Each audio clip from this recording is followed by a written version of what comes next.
Sarah, how are you? Good to see you again. Here we are a year later. Last time we came, we talked to you about DaVinci Resolve 19, which was packed with over 100 new features. Here we are just a year later, DaVinci Resolve 20, over another 100 new features. Yeah, definitely. It is a lot. It's a lot to absorb. Yeah. It's a lot to talk about.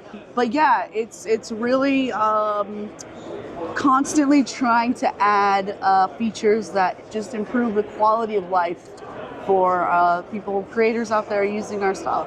For sure, you guys have definitely been active. I mean, 200 features in a year is crazy, but you know, tell us a little bit about DaVinci Resolve 20. I mean, I've heard some amazing things. I've seen some updates and what's new on the website. So let us know a little bit about what we can expect to see in DaVinci Resolve 20. Okay, so we have an ever-growing list of AI tools that are going to make the tedious menial tasks that you're working with so much better.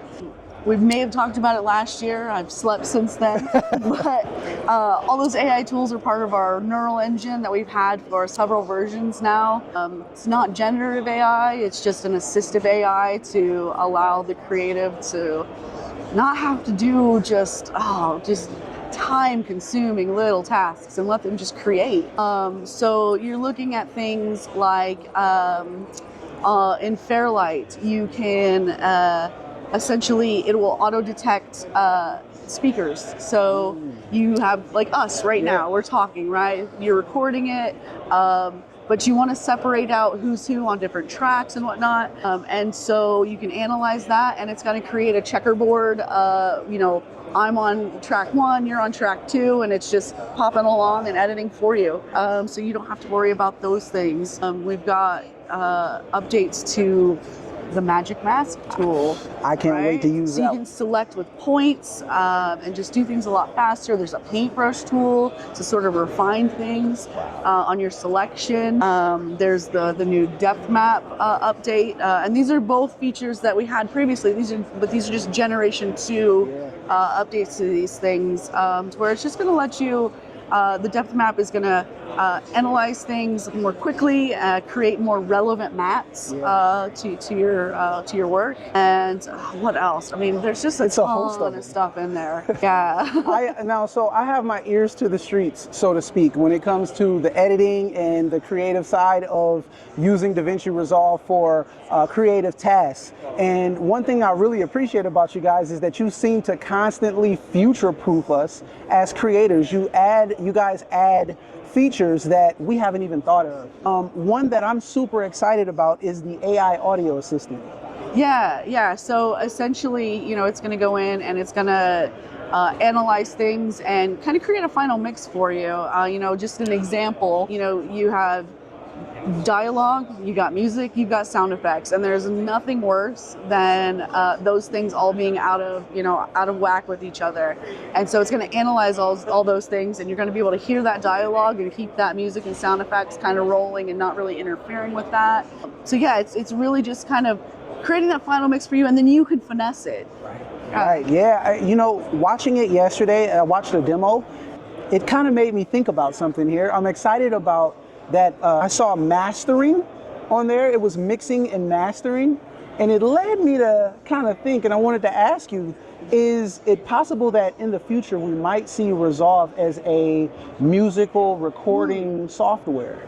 Yeah, it's kind of a tough question to answer, because you know, Resolve is always it's always moving, it's always changing, it's always, you know, updating for what people want. And we do get a lot of people asking that. We've got a lot of people who are musicians wanting to use the tool. But then when you think about it as a filmmaking tool, you have the person doing the score. So that's something that, you know, we definitely have in the back of our minds to think about as a possibility for the future. You know, we never know. Really, I mean, because like you said, 100 new features each year, 100 plus features 100 every plus, year. Yes. It's tough to say with any like absolute degree of certainty, but we definitely hear it. And yeah, like you said, we have our ears to the ground too. So we always want to consider what people are looking for. So it's not outside the realm of possibility, but when or, you know, if is kind of, that's the question. That is awesome. That's awesome. Well, at least the door is open. You know, so what I want to do this time is, I know last year we kept it super simple, but I want to play a game. So the audience asks, this is a game for the audience, and we have one DaVinci Resolve user by the name of Corey McKinney Jr. And he asks, will version 20 still support my VST plugin?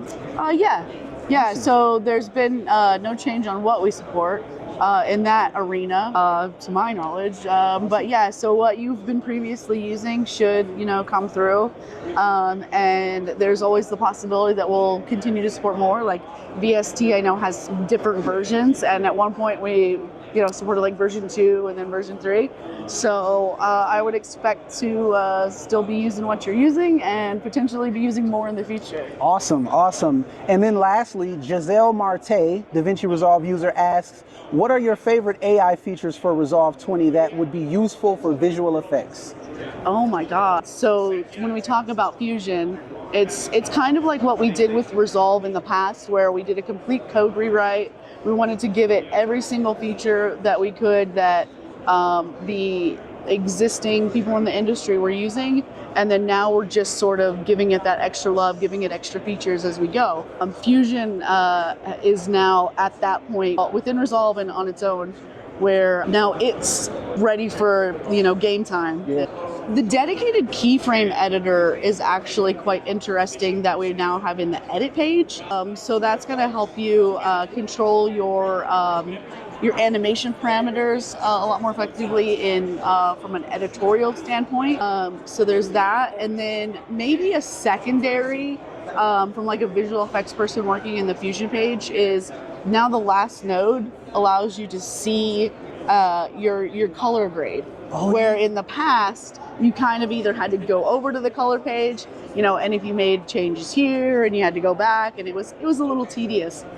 So now we can actually pipe that in, and you can preview that in the Fusion page. That is awesome, because I remember that in the Fusion tab, it's sourced, so you only see the source, but you click over the color or the color tab, and now you have all of your so now you're not having to play that back and forth game. That is awesome. That is awesome. Well, DaVinci Resolve 20 is sounding to be awesome. I cannot wait to play with it. I've been here, so I have not been able to download it as of yet, but I think it's going to be a lot of fun. I really thank you for sitting with me again another year. I know, right? You know, one thing that we should do is we took a photo last time. Oh yeah.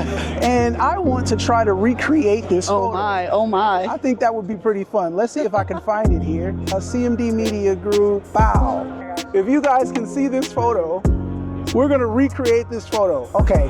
And do we look better this year? I don't know. I think we do. 3, 2, 1.